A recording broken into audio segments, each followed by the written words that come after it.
Alright guys, we're back out here working on the Cavi, and let's go ahead and discuss what we saw yesterday. If y'all remember, there are some serious rust holes that go all the way through the body panel to the floor. Such as this one, you can see inside of the car from here and inside of the car from here. So, naturally, we got to fix it, right? And I thought about, hey, let's go ahead and do this right. I got a nice little welding machine, and then I can do a little bit of body work, because I've done it before in the past, but then something hit me. This thing is a fucking shitbox, and we're going to keep it that way. So, time to fix it with some ghetto repairs. What we have here is some cardboard to kind of fill in the gaps a little bit, and then some great stuff spray foam.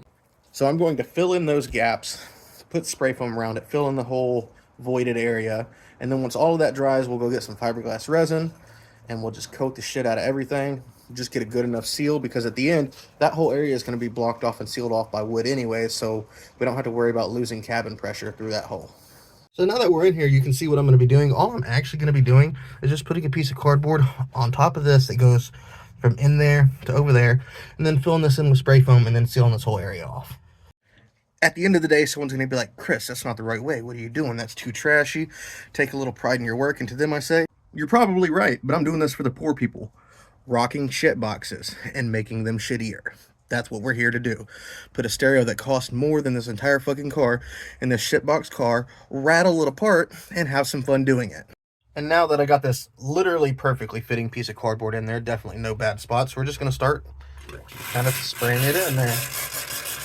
And now that we've sprayed all of that inside of there, sealing up the gaps and hiding that monstrosity, we're going to go ahead and switch to the other side because it's the exact freaking same.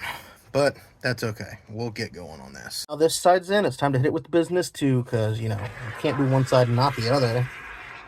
So while we're waiting on that to dry, there's a couple other areas we're going to address and fill in now because I would have to do it later anyway. So here we go. So I prefer to have a more solid trunk, so we're going to fill in all of the gaps and all of that trim with some more spray foam just to make it a little better.